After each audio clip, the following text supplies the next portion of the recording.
Alright, y'all, I just got to the shop, checking on the budget bill on the motor, seeing what progress been made.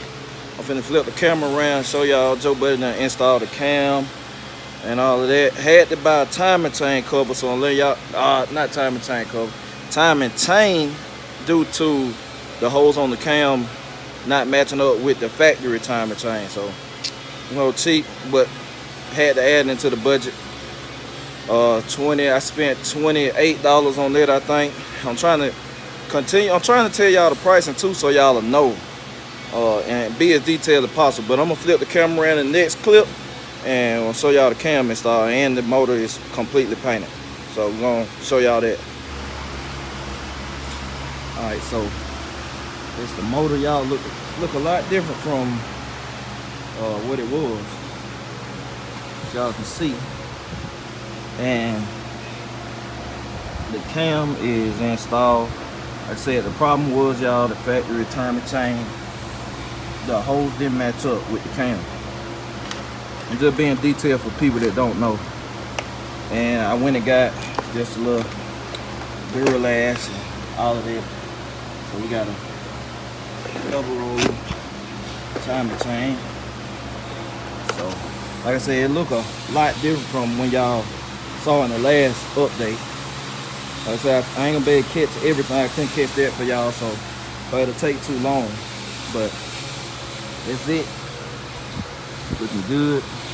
Got the camshaft in. And yeah.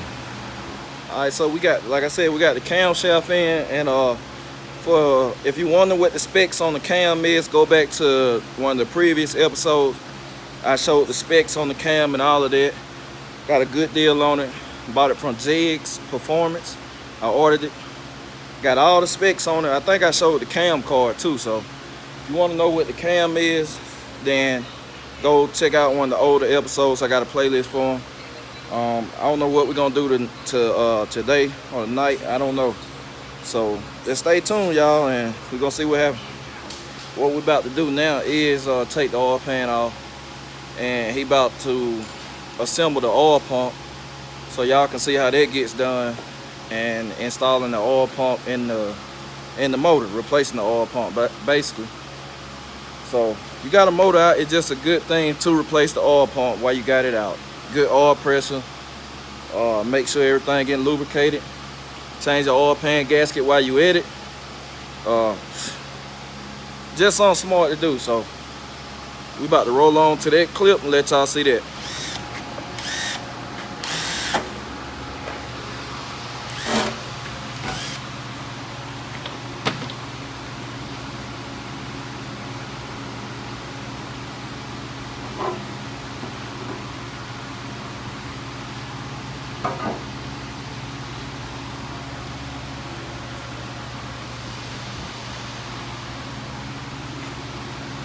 So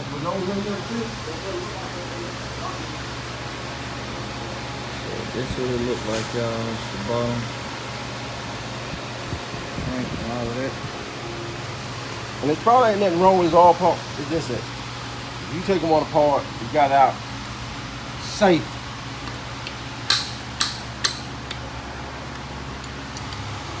Put an oil pump in it.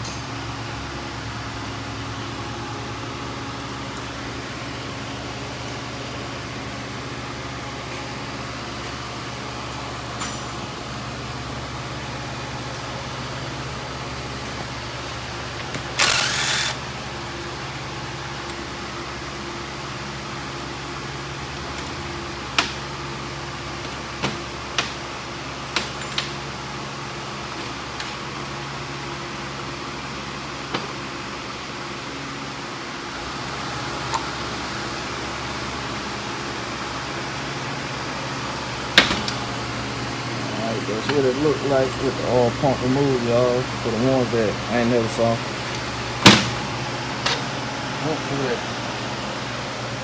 This is the keeper for the oil pump. soon as I took it out, it broke. See, that what would have happened. You start by using it, but the shaft sticks in the pump shaft, turns it, picks up oil. That's how it pumps oil through the engine.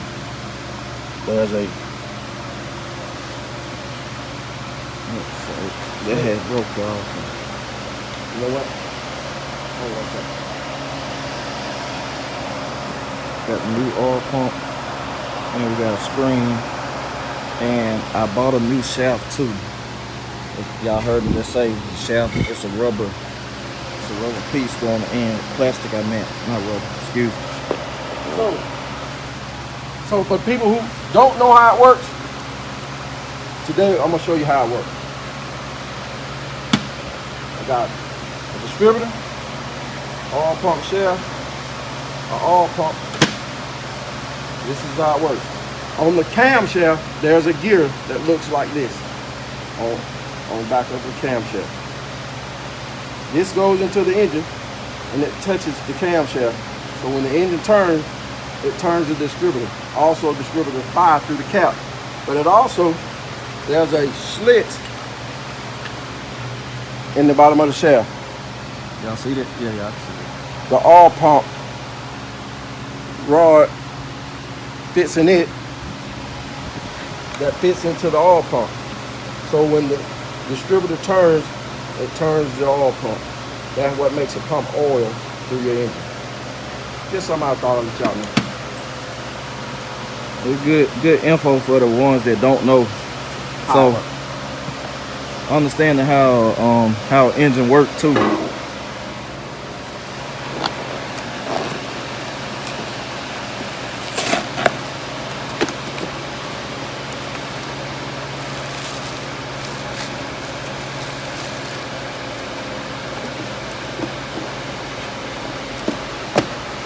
New Midland M55. New oil pump.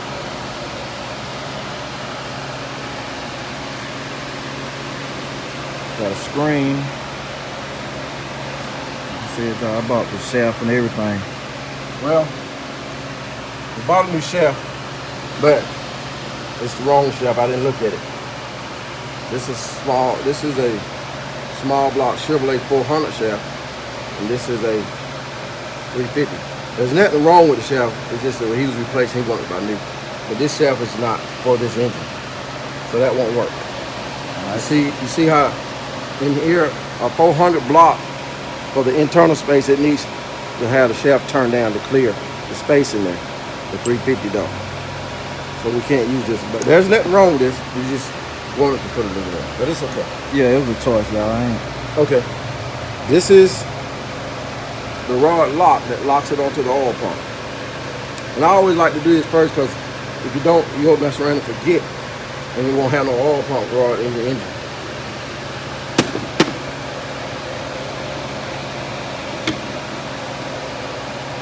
That locks it on there. That way when you take your distributor out and then you won't worry about it coming off, it's still in your oil pump.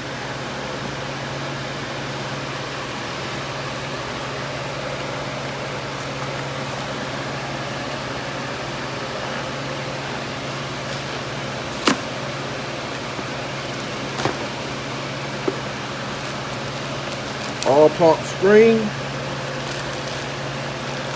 pickup tube for a Chevrolet.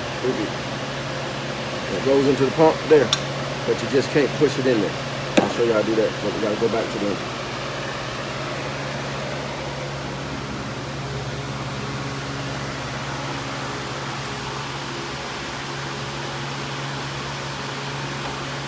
My way of doing it, I put the pump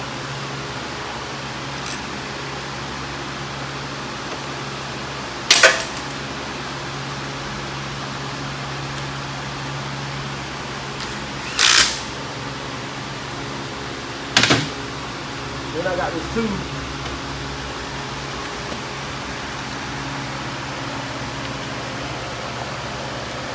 I've seen people just knock them in, but I'm a little hesitant about that. I've not tried to just hit it with the hammer, knock them in, and break the pump off. For some reason it does that, and some people do it and can get it right. I just went in and bought the tube. special tool for this, y'all, basically. Alright, so we got the tube connected to the oil screen. On this screen it has a lip that stops it where it needs to be at the pump.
Got it installed. Alright, a rule of thumb to get the oil screen set, because you just can't put it in there anywhere. It's got to be a certain height off the bottom of the pan so it can pick up the oil. So what we do is take the gasket off, take a 3/8 nut, I pull it up, set the nut on the oil screen high point, then I set the pan back on it. Take time too. We'll do that. That just means it's too high. Alright.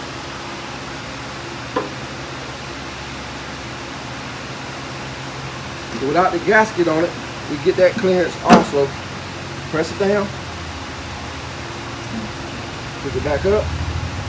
So now we know our oil screen is that height off the bottom of the oil pan, and it's gonna have a flow area. Let's turn it back over and get that out before we forget it. I'm telling you, it's gonna be good with it, y'all.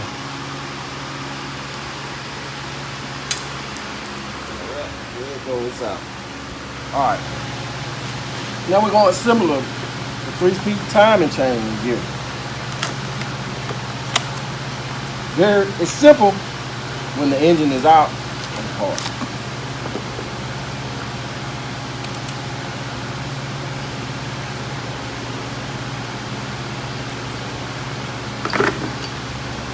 I always first assemble the lower crankshaft gear.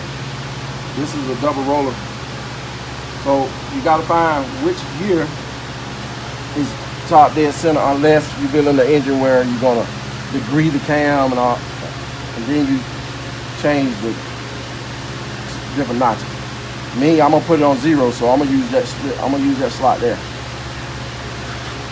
This slot has a 0. That means my top dead center teeth is going to be that 0, a circle. And what this tube does, fits on the crankshaft, on the keyway.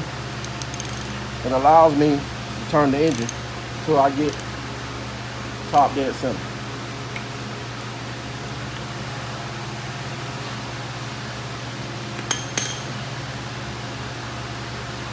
Always put your dots to the outside of the engine.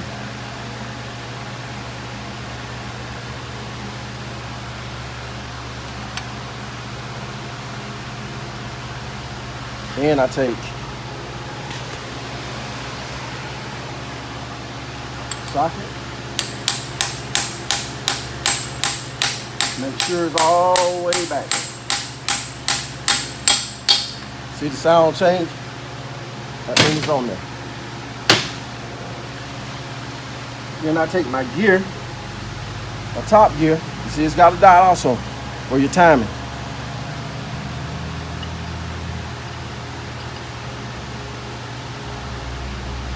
I'll fit it there.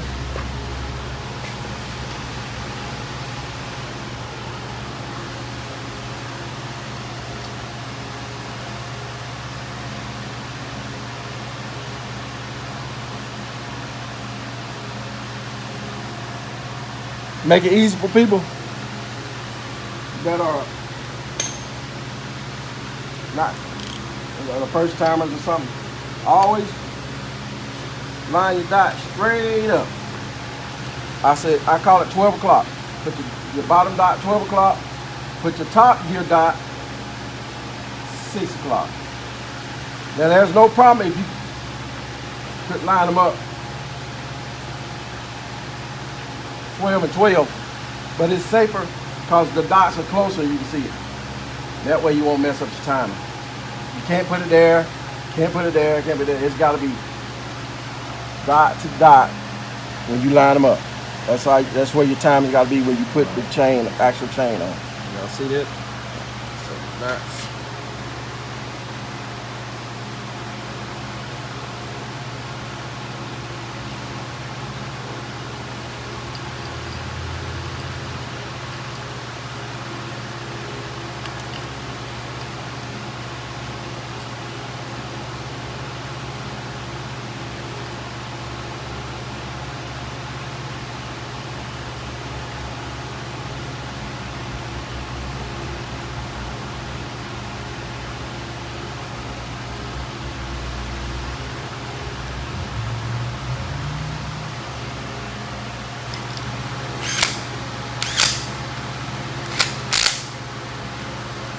I have put cams in, socket, ratchet, and ratchet back.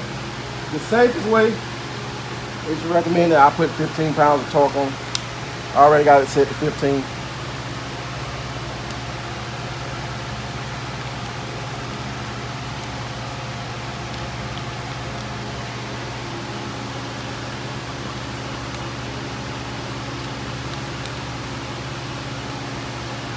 I don't like to put much more than 15 on them. The bolts are small, they'll break. Then you got another problem. But therefore the timing chain is in. But let me show you something if we get the camera in here. Remember I was telling you about the engine turns the timing chain. This gear turns, this gear turns the chain. That actually turns the camshaft that runs through the engine. That gear I was telling you about for the distributor is in this hole. If you look in that hole, you like, let's get locked.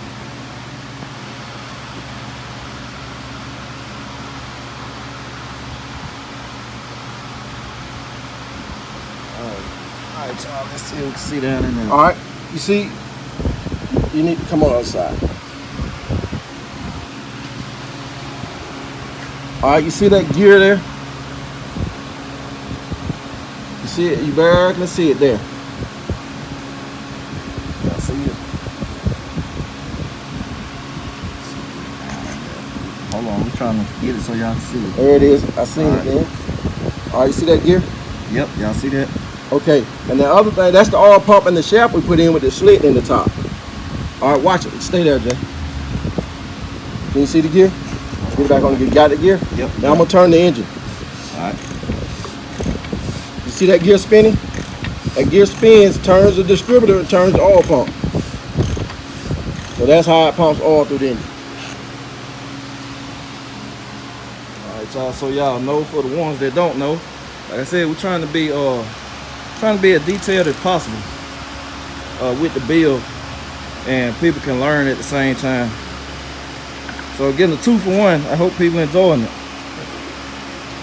Oh, another thing, y'all, we gotta tell y'all, people don't know. I know some of y'all are here 2-bolt main, 4-bolt main, and all that. We got this 2-bolt main block. These are your main caps. For people that don't know, you got a 4-bolt. They have a bolt right here too. Supposedly stronger, but you know.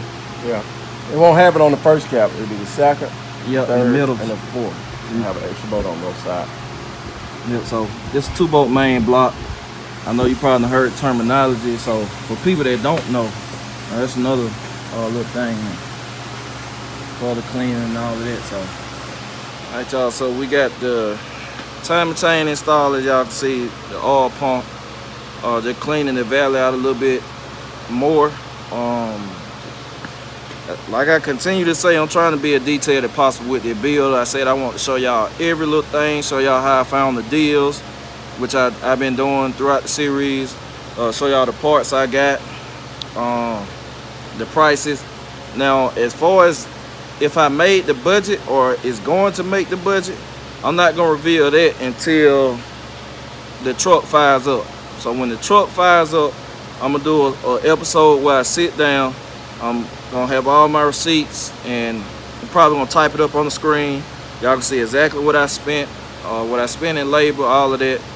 And yeah, like I said, I'm not getting a deal on this labor. That's my uncle, but I told him when I first doing this bill, I want to pay the regular price, no discounts, nothing, cause this bill got to be real world, you know, for somebody that got to pay for labor. It got to be real world, cause you ain't gonna walk into a shop and they're gonna give you a discount cause of who you are most of the time. So I said I had to keep it real world, and I'm gonna show y'all all the pricing, all of that, everything gonna be on the screen. And said, man, if y'all enjoying it, like this video, thumbs up, it help out. As I said, Joe Buddy Racing, I'm gonna put the information at the end of the video so y'all can see it if you need anything done. Like I said, he do work on traditional stuff too. I mean, not just hot rod. I know that's what's in here right now, but he do more than that. So we gotta clean up where the oil pan gasket go and all that good stuff. And I see the bottom look okay. And yeah, I'm gonna check back in. Gonna preload the lifters. Even not, if they sit in this oil overnight, they'll fill themselves up with oil.